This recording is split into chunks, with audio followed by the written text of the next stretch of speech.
Saudara-saudara yang saya kasih dalam Tuhan Yesus, dimanapun saudara berada, kami mengucapkan selamat hari Minggu dan selamat bergabung dengan gereja kami.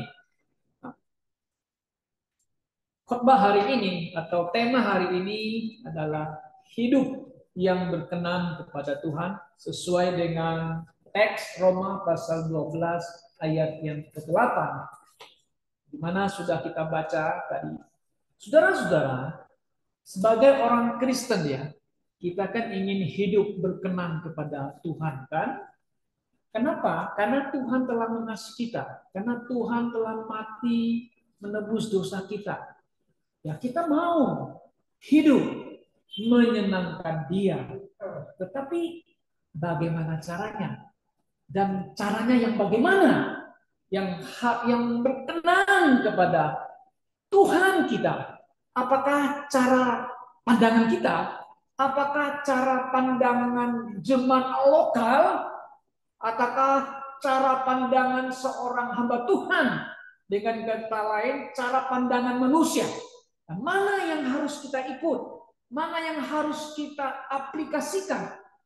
Saudara-saudara, kita harus kembali kepada Alkitab, firman Tuhan. Apa yang diajarkan, apa yang dikatakan, itu yang harus kita aplikasikan di dalam kehidupan kita sehari-hari. Nah, Paulus, rasul yang besar. Oh iya, dia rasul yang dipilih oleh Tuhan sendiri. Dia tidak sama dengan rasul yang lain yang pernah bersama dengan Yesus selama 3,5 tahun, dididik oleh Yesus, tapi Paulus ini dipilih langsung. Beda dengan Petrus ya. Paulus ini seorang ahli hukum Taurat. Seorang yang fasih berbicara. Dan juga tentu kalau kita katakan sekarang itu istilahnya teolog perjanjian lama, ahli teolog perjanjian lama. Teologi ya, dia artinya seorang yang ahli perjanjian lama. Tapi dia menganiaya orang Kristen kan? Dan Tuhan Yesus menyatakan diri kepada dia bahwa dia menganiaya Yesus ya. Dia menganiaya orang Kristen yang menganiaya Yesus. Nah, disitulah Yesus memperkenalkan dirinya kepada dia. Dan Yesus mengutus dia supaya dia pergi untuk memberitakan Injil keselamatan kepada bangsa-bangsa lain. Ya, maka itu Paulus mengatakan, aku ini rasul bangsa lain. Apakah dia tidak menginjil kepada bangsanya sendiri? Ada. Tapi lebih luas dia melayani bangsa-bangsa lain. Makanya disebut aku rasul bangsa-bangsa lain. Nah, dia menulis surat ini kepada jemaat atau orang Kristen yang ada di Roma. Nah, saudara-saudara, ya Roma ini adalah satu nama kota ya. Dan kota ini sampai hari ini masih ada. Namanya kan Roma kan? Ibu kota Italia kan Roma ya. Bukan Vatikan. Ya, saudara yang salah paham. Kalau Vatikan itu pusatnya apa? Roman Catholic. Timbul namanya Roman Catholic. Artinya apa? Agama Katolik. Nah, beda. Ibu kota Roma itu ibu kotanya pemerintah atau bangsa Romawi, apa bangsa Italia ya. Nah, kalau Vatikan itu pusatnya agama Katolik. Nah, Paulus ini mau ke sana, gitu. Dia memang punya visi mau ke sana dan memang itu adalah tujuan terakhir dari dia dan itu adalah kehendak Tuhan Yesus. Karena Yesus sudah mengatakan dia akan memberitakan Injil sampai ke bangsa lain dan kepada raja-raja. Ya kan? Nah, dia menulis surat ini kepada orang Kristen yang ada di Roma. Itu zaman dulu kota Roma itu kota yang terkenal. Ibu kotanya Romawi zaman dulu. Pusat perdagangan, pusat pemerintahan, pusat budayanya Roma, dan juga berbagai macam-macam berhala yang ada di Roma. Nah, ini orang Kristen ada di sana. Paulus menasihati orang Kristen yang ada di Roma. Dia mengatakan demikian. Coba kita kembali ke teks firman Tuhan. Karena itu, saudara-saudara, demi kemurahan Allah, aku menasehatkan kamu supaya kamu mempersembahkan tubuhmu sebagai persembahan yang hidup, yang kudus dan yang berkenan kepada Allah. Itu adalah ibadahmu yang sejati. Nah, saudara, jadi bagaimana supaya orang Kristen ini yang katanya sudah percaya kepada Yesus, kalau dia percaya kepada Yesus berarti dia adalah orang yang telah ditebus oleh Yesus, bukan? Kalau dia sudah ditebus oleh Tuhan Yesus berarti dia adalah milik Tuhan, bukan? Oh ya, saudara dan saya adalah miliknya Tuhan. Kenapa? Karena dulu miliknya dunia. Kalau orang Kristen zaman Romawi, mereka miliknya Romawi, miliknya dunia. Setelah percaya Yesus, kamu sekarang miliknya Tuhan Yesus. Kalau kita miliknya Tuhan Yesus, sekarang kita harus bagaimana harus katanya? Kan hidup berkenan kepada Tuhan atau hidup harus menyembah Tuhan, kan begitu. Hidup menyembah Tuhan. Dulu kan kita kan hidup melayaninya dunia. Kita menyembah dunia. Kita menyembah berhala. Sekarang you sudah percaya Yesus, ya, you harus hidup berkenan kepada Tuhan. Dalam apa? Tentu ada hubungannya dengan ibadah kita. Ya? Worship. Bahasa ini kan worship. Worship itu apa? Ya, worship. Nah, kita harus beribadah kepada Tuhan. Tapi worship kita bagaimana? Harus cara yang bagaimana? Nah, yang pertama tadi kan sudah dikatakan, persembahkan tubuhmu.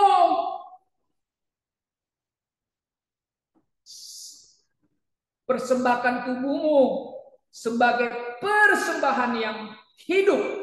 Hidup itu artinya persembahan yang hidup, bukan yang mati ya. Dan kudus lagi, dan yang berkenan kepada Allah. Kalau perjanjian lama, orang Yahudi mempersembahkan tithe, itu 10%, apa itu? Perpuluhan ya, benda mati. Ya kan? Ya kan? Kemudian mereka mempersembahkan minyak juga yang mati. Ada persembahan itu. Nah, mereka kemudian ada mempersembahkan adalah binatang. Binatang yang hidup kemudian disembelih di mezbah. Itu yang paling utama. Persembahan binatang korban itu. Karena itu melambangkan Yesus Kristus. Nah, Yesus telah mempersembahkan hidupnya sebagai persembahan hidup untuk saudara dan saya. Itu saudara bisa baca di Roma pasal 5. Ya, coba kita lihat. Persembahan itu, Yesus mempersembahkan dirinya adalah persembahan yang hidup. Itu di Roma pasal yang ke-5. Roma pasal 5. Ya, saudara lihat di sini mengatakan persembahan. Oke. Ayat yang ke-8. Memang dahulu kamu adalah kegelapan, tapi sekarang kamu adalah terang dalam Tuhan. Sebab itu hiduplah sebagai anak. Bukan ayat ini ya. Mana ayat tadi? Ada satu ayat di sini. Oh ya, ayat 2. Seharusnya kita baca ayat 2 ya. Ayat 2. Dan hiduplah di dalam kasih sebagaimana Kristus Yesus juga telah mengasihi kamu dan telah menyerahkan dirinya untuk kita sebagai persembahan dan korban yang harum bagi Allah. Itu ada tanda ya, ada sebagai persembahan dan korban yang harum. Yesus mempersembahkan diri sebagai korban yang harum bagi kita. Nah, karena itu Paulus mengatakan, kamu orang Kristen harus mempersembahkan tubuhmu sebagai persembahan yang hidup dan kudus dan yang berkenan kepada Allah. Itu adalah ibadahmu yang sejati. Nah, kata ibadah ini sebenarnya bahasa reasonable service, service. Ya, kadang-kadang kita mengatakan our Sunday service itu jam 10. Artinya kebaktian kini atau ibadah kami jam jam 10.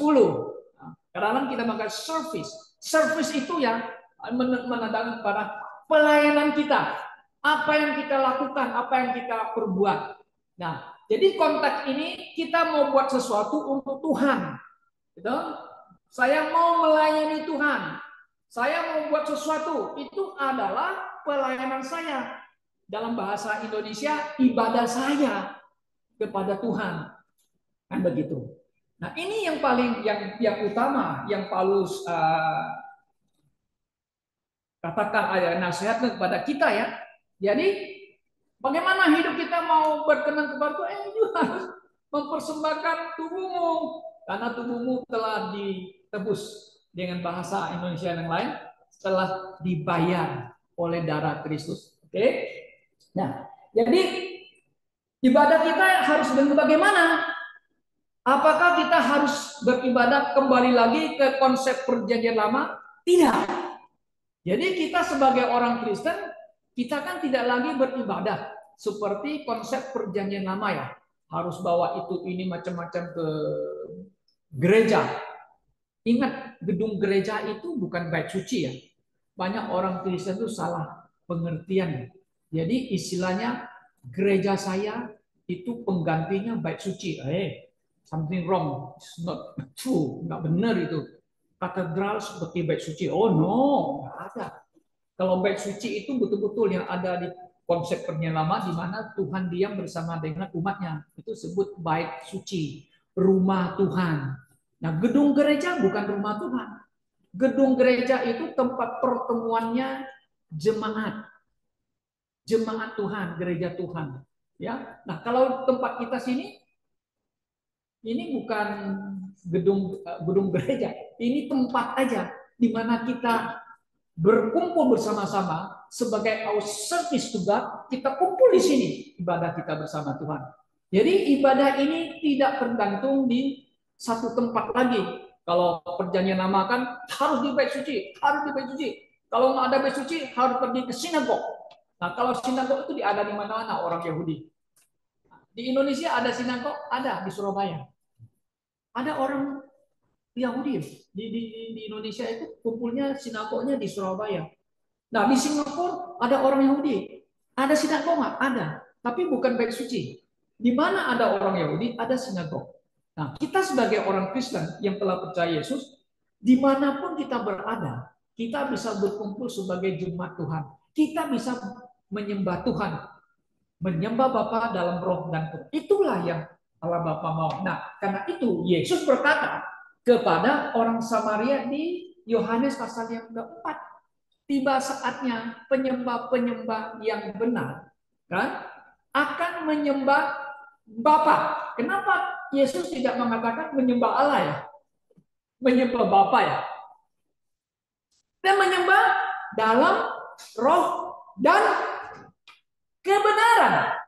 Nah, jadi bukan lagi di Samaria, bukan lagi menyembah di bait suci di Yerusalem. Artinya apa? Tidak tergantung di satu tempat lagi. Tetapi setiap orang yang percaya kepada Yesus boleh menyembah Bapa di mana saja. Di tempat ini boleh nggak kita menyembah Allah Bapa? Oh yes, kita di sini bukan pinjam, kita sewa ruangan ini. Kita kumpul, kita menyembah Tuhan. Nggak ada salahnya. Itu adalah ajaran daripada Tuhan. Nah, caranya menyembah kita gimana? Apakah harus pakai cara-cara yang spektakuler? Apakah kita harus entertain pengunjung kita dengan musik-musik yang keren sebagai ibadah?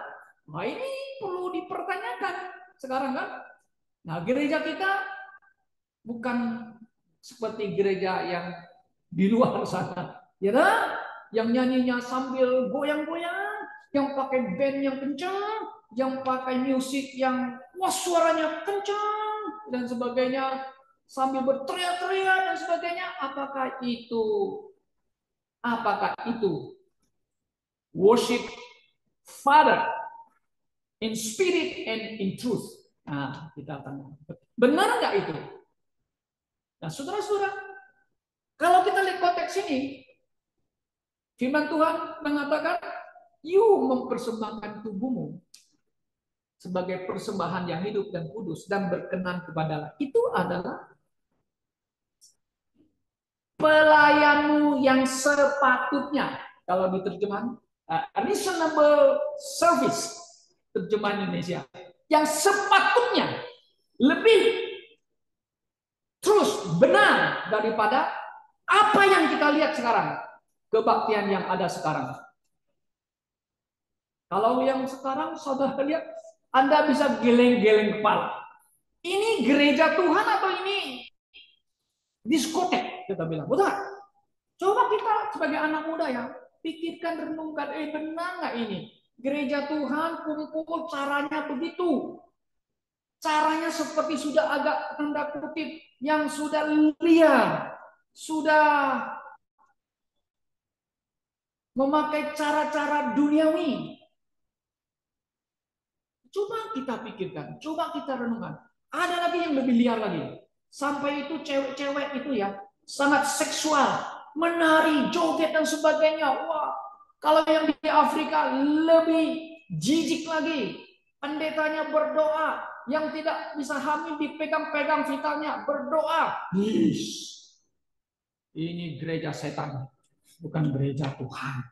Ngeri, ngeri. Saudara, ada lagi yang dansa, dancing dan sebagainya. Apakah itu namanya ibadah?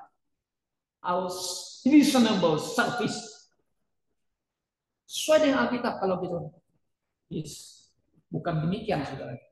Kalau saudara sudah percaya, saudara, Tuhan, aku mau melayani seumur hidupku. Artinya apa? Saya mau ikut Tuhan kan? Oh yes. Saya mau mengasihimu Tuhan. Oh ya. Yeah. Seumur hidup saya melayani Tuhan dengan arti I want to save you. Ya, ada yang pikir kalau save you itu harus full time lah. No. Kalau full time adalah orang yang menyerahkan diri untuk melayani jemaat Tuhan. Saudara bisa mengatakan I want to serve the Lord, artinya saya ikut Tuhan terus sampai saya di rapture. Save the Lord. Nah, ini konsep ini yang ditantang oleh Joshua. Joshua pada waktu dia sudah tua, dia tantang semua. Siapa yang kamu layani? Baal atau Yehova? Joshua bilang, saya dan keluarga saya, kami akan serve the Lord. Lord itu Yehova. My family, we want to serve the Lord. Joshua mengatakan. Lalu semua umat bilang, ya kami juga mau melayani Tuhan. Terjemahan Inggris itu kami mau ibadah. Saya kata mau ibadah kepada Tuhan.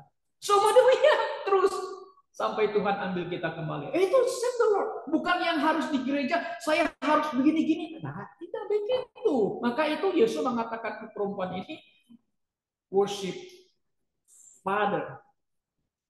Ya, in spirit and in truth. Spirit itu ya artinya ya tidak tergantung dengan si kondisi dan tubuh. Tapi dalam spirit itu ya jiwa kita, roh kita ini yang ada relasi hubungan kepada Tuhan, bukan musik yang kita pakai itu yang menyembah Tuhan, bukan. Musiknya benda mati. Dan kebenaran artinya yang sopan, yang benar, caranya yang benar, ya tidak liar, tidak mengadopsi cara-cara dunia dibawa ke dalam gereja, apalagi lagu pujian musiknya lagi. Kita tidak ikut-ikutan begitu, saudaraku. Nah, itu yang pertama. Kemudian yang kedua, saudaraku, ya, yang kedua, kalau kita telah mempersembahkan tubuh ini, kita jangan menyerupai dunia ini. Gitu loh. Nah, coba kita lihat lagi ayat yang berikutnya ya. Coba ayat kedua. Jangan kamu menjadi serupa dengan dunia ini, tapi berubahlah oleh pembaharuan budimu. Sehingga kamu dapat membedakan manakah kehendak Allah, apa yang baik, yang berkenan kepada Allah, dan yang sempurna. Oh ya, setelah kita bilang, Tuhan, aku mau melayani Tuhan. Dulu orang dunia, aku melayani dunia, melayani si jahat itu. Sekarang engkau, Tuhan, mempersembahkan dirimu untuk aku. Saya telah diselamatkan, saya mau melayanimu. Dan saya tidak mau lagi menyerupai dunia ini. Ya. Dalam apa? Pembaharuan budimu. Itu artinya apa ya? Di sini mengatakan converted to this world. Jangan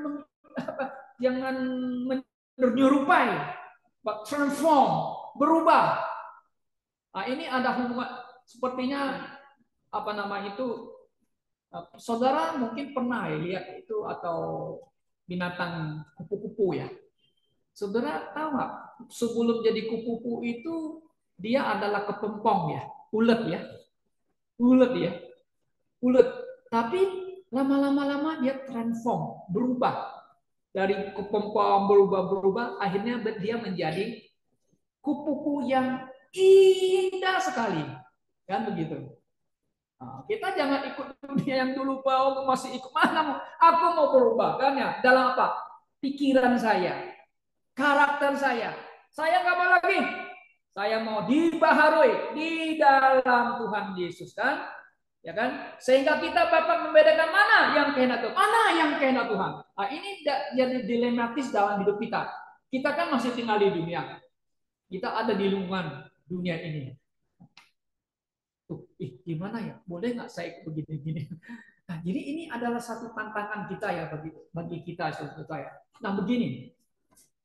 Dulu kan kita pikir, boleh nggak orang Kristen pergi ke bioskop nonton? jadi dulu kan jadi, oh boleh nggak? Kalau saya pergi ke bioskop nonton berarti saya orang duniawi, ya kan? Nah, tantangan kita ya. Nah, terus terang aja, seumur hidup saya hanya ada beberapa kali saya pergi ke bioskop nonton. Tapi saya yang nonton itu yang lebih ini, yang film yang natur, kemudian film yang pahlawan ada. Kemudian yang terakhir aku nonton Ahok punya film Ahok mantan gubernur di Suntermo. Ya di Suntermo. Cerita Ahok bagaimana dia masih muda dan sebelumnya jadi akhirnya di gubernur kan. Kisah aku ada nonton itu. Ya, saya ada nonton. Nah, ada yang tanya, boleh nggak saya pergi ke diskotek? Ini yuk. Boleh nggak ke diskotek? Yuk, kalau yuk tanya saya bilang, untuk apa kamu ke diskotek? Gitu. Ya kan? Nah, jadi kita akan dilematis dalam itu, tapi kita kan harus pertimbangkan. Ini nggak benar ini, ya ini nggak baik. Makanya Anda akan berpikir, ya kan? Cara pikir kita, karakter kita, aku nggak mau. Nah, kita juga nggak boleh berkawan dengan orang-orang duniawi yang mempengaruhi kita, pikir kita. Ya, maka itu pergaulan yang buruk merusak kebiasaan karakter kita yang baik. Itu di 1 Korintus pasal 15 ya. Betul nggak? Kalau kita bergaul dengan teman-teman kita yang sono, yang nggak percaya Tuhan, ngomongnya banyak macam, ngomongnya benar, nah kita akan dipengaruhi pikiran kita. Nah, maka itu Paulus mengatakan di Efesus pasal 5 tadi yang kita baca, Efesus pasal yang 5, saudara coba kita balik ya. Di Efesus pasal yang kelima ini ada nasihat kepada kita ya. Efesus pasal 5 ya. Nah, di sini mengatakan demikian. Oke. Ayat yang ketiga.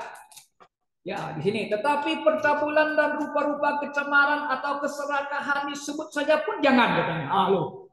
Disebut aja nggak boleh kita. Ini kan banyak orang punya cerita, oh gimana cara ini, bagaimana, oh macam-macam ya. Wah, bagaimana ya kalau kita ketemu sama teman-teman lawan, you punya bini sudah berapa?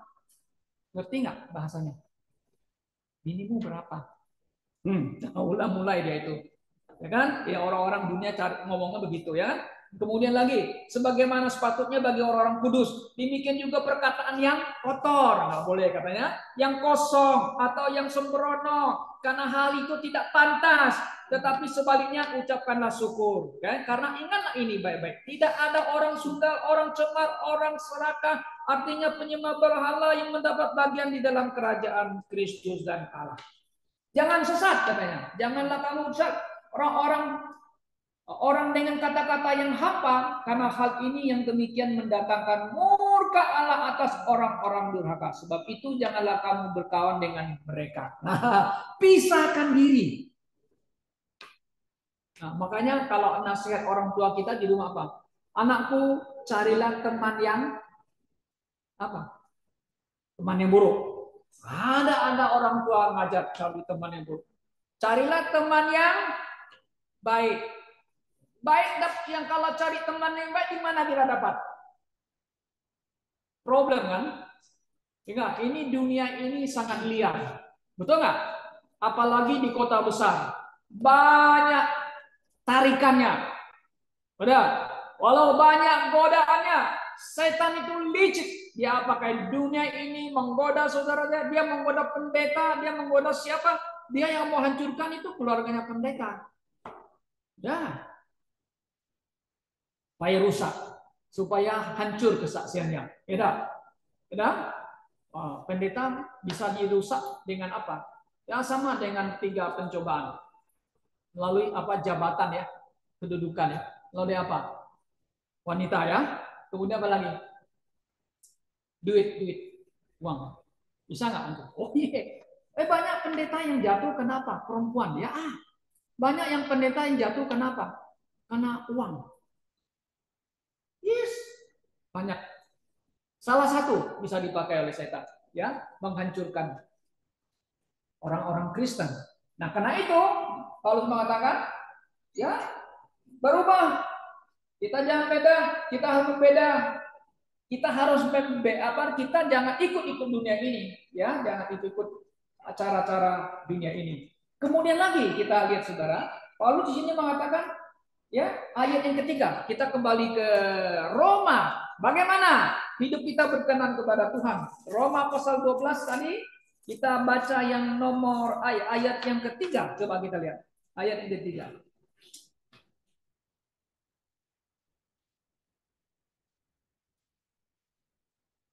Berdasarkan kasih karunia yang dianugerahkan kepadaku, aku berkata kepadamu, setiap orang di antara kamu, jangan kamu memikirkan hal-hal yang lebih tinggi daripada yang patut kamu pikirkan. Tetapi hendaklah kamu berpikir begitu rupa, sehingga kamu menguasai dirimu sendiri, menurut ukuran iman yang dikaruniakan Allah kepada kamu masing-masing. Oh, jangan berpikir melebihi ya, ukuran imanmu yang diberikan Tuhan kepadamu ya. Maksudnya apa ini? Setiap kita kan percaya Tuhan ya. Anda punya iman nggak? Firman Tuhan mengatakan, iman timbul dari pendengaran. Betul nggak? Pendengaran akan firman Allah. Dari situ kita mengenal Kristus kan dengan iman. Oh ya, Yesus adalah Tuhan. Maka itu saya percaya kepadanya. Dia adalah Tuhan dan Juru Selamat saya. Betul nggak? Iman. Nah, setelah saya percaya kepada Tuhan Yesus, saya kan hidup di dunia ini. Ya, sebelum pulang ke surga, dalam perjalanan hidup saya di dunia ini, saya harus hidup dengan iman kan? Orang benar akan hidup oleh iman. Oke, iman saya kepada Yesus, I trust Him. Yes, itu sudah. Saya diselamatkan. Lalu saya berjalan-jalan selama mau menuju sampai pulang surga, saya hidup dengan iman. Iman itu apa? Iman yang saya hidup ini. Artinya I'm trusting Him. Saya terus percaya kepada Tuhan kan? Enak. Kadang-kadang iman saya itu menghadapi dunia ini ada turun dan naiknya iman itu. Artinya action. percaya saya. Saya mau buat ini. Kira-kira kalau Tuhan, saya mau bekerja ini dalam hati saya percaya Tuhan pasti akan tolong saya ya. Jadi ada iman saya itu kan harus saya action, saya percaya. Oke, saya percaya, saya pasti bisa melakukannya berhasil. Karena Tuhan menolong saya. Jadi saya mengandalkan Tuhan. Keselamatan itu karena saya percaya objek kepada saya sudah selamat. Tidak perlu lagi sekarang saya terus beriman supaya saya tetap selamat. Beda ya? Beda nggak? Oh beda. Maka itu dalam kehidupan saya, iman saya turun naik. Tapi itu tidak mempengaruhi keselamatan saya yang sudah terjamin. Nah ini beda. Banyak orang Kristen salah ini. Pak, saya tetap harus percaya supaya selamat. Itu usaha. Itu usaha saudara. Saya tidak berusaha selamat. Kan di Efesus pasal 28 mengatakan, karena kasih karunia kamu diselamatkan. Ya, oleh kasih karunia Allah kamu diselamatkan oleh iman itu kan? Ya, bukan usaha. Bukan usaha kita. Tapi itu adalah pemberian Allah. Anugerah pemberian di mana saya respon. Saya percaya, saya pasti masuk surga. Sudah. Nah, tapi saya masih hidup ini. Tantangannya banyak. Karena itu saya harus, Tuhan, tubuh ini ku persembahkan kepada aku. Terus ikutmu melayanimu. Kan gitu. Aku ke gereja melayani Tuhan. Oh yes. Aku melakukan sesuatu melayani Tuhan. Kan gitu. Kemudian saya jangan ikut ke dunia ini. Nah, baru kan sekarang kita dengan iman yang aku punya itu, aku sudah tahu Yesus adalah juru selamat. Sudah pasti. Tapi iman itu jangan melampaui. Jangan berpikir melampaui dengan apa? Istilahnya coba kita kembali ke ayat gini ayatnya ya. Ya, begini ayatnya. Sehingga kamu menguasai dirimu menurut ukuran imanmu yang dikaruniakan Allah kepada kamu masing-masing. Nah, jadi ada orang yang punya imannya kata bilang, wah imannya kuat gitu ya. Wow, berani. Kan sesuai dengan kepercayaannya. Ada imannya lemah gitu. Ada saudara yang mengatakan, aduh Pak, kok saya bilang, iman saya kecil katanya. Iya betul. Itu Yesus mengatakan, imanmu kecil. Waktu Yesus meredakan angin kan, yang badai bersama murid-muridnya. Mereka kan takut sama mati. Di mana imanmu? Terjemahan King James itu a little faith. Ada strong faith. Ada common faith. Ada macam-macam faith. Nah itu tergantung daripada diri kita masing-masing. Nah ada orang yang melampaui imannya kan. Melampaui apa? Lalu dia berdoa. Yesus akan datang. Sekian-sekian lebur. Akhirnya timbul apa? Penyesatan. Dia melampaui iman. Ya, ada yang melampaui imannya karena dia jago bicara. Akhirnya terselip bicaranya. Ya, ada pendeta kan ya. Dia pintar di YouTube itu dia pintar ngomong sama sekali. Akhirnya kan untung dia nggak dituntut ya. Kenapa dia memperbandingkan iman Kristen dengan orang Islam karena persembahan itu ya. Ingat ada cerita, ada lihat itu ya. Karena kemudian ada lagi pendeta yang sekarang perempuan si Heni ya. Saya bilang di Alkitab katanya tidak ada memerintahkan kita harus baca firman Tuhan, tapi ada mengatakan merenungkan firman Tuhan. Nah, dia sudah menjadi pendeta aja udah salah, melanggar firman Tuhan. Ngajar lagi tidak ada firman Tuhan mengatakan membaca Alkitab. Nggak baca Alkitab ya kali, nggak belajar firman Tuhan. Ya kan? Makanya itu 2 Timotius pasal 2 ayat 5 itu. Study to show thyself approved unto God. A workman need not to be ashamed, but rightly dividing the words of truth. Nah, aku hafal sedikit King James Version.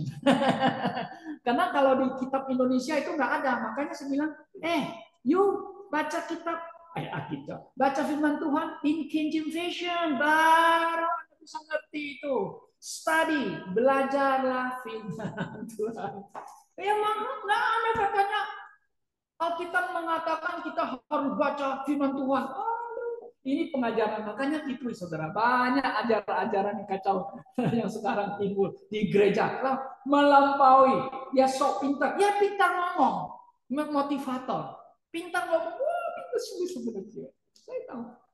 Ya saya sih nggak mendengar dia khotbah. Kadang-kadang hanya terslip ya. Saya lihat, oh dia ngomong gitu. Pintar ngomong. Banyak orang pintar. Tapi melampaui. Iman yang apa itu? Ya, kita nggak boleh melampaui iman. Ada lagi yang melampau iman itu, wah sok jago ya, aku yang paling benar, imanku yang paling benar sempurna. No, tidak ada gereja yang sempurna di dunia ini ya. Tidak ada gereja yang mengatakan hanya gereja saja yang membawa orang kepada Kristus. Nggak ada. Itu something wrong, nggak benar itu. Ya, tapi gereja kita mengatakan kami adalah gereja yang benar ikut apa yang diajarkan Alkitab. Ya, kita mengajarkan kebenaran firman Tuhan, membawa orang kepada Kristus. Oleh sebab itu, saudara-saudara, bagaimana hidup kita ini boleh berkenan kepada Tuhan? Mari kita berpikir menurut ukuran iman kita, apa yang Tuhan tanamkan dalam hati kita, kita lakukan. Nah, kemudian terakhir, mari kita ya pakai apa yang ada dalam diri kita, iman kita di dalam apa nama yang Tuhan kasih. Di sini dikatakan adalah karunia. Nah, jadi iman sama karunia juga ada hubungannya. Mari kita baca lagi, ya.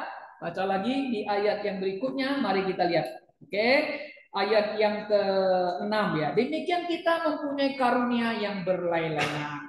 Menurut kasih karunia yang dianugerahkan. Anugerahkan itu yang diberikan ya kepada kita.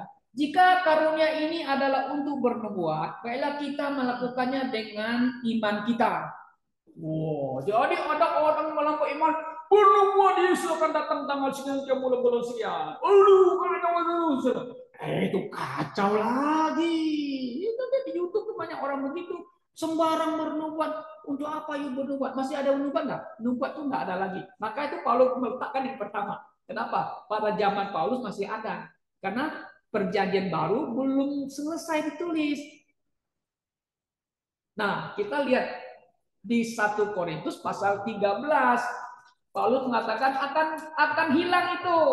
1 Korintus pasal 13. Coba kita lihat 1 Korintus 13 mengatakan demikian.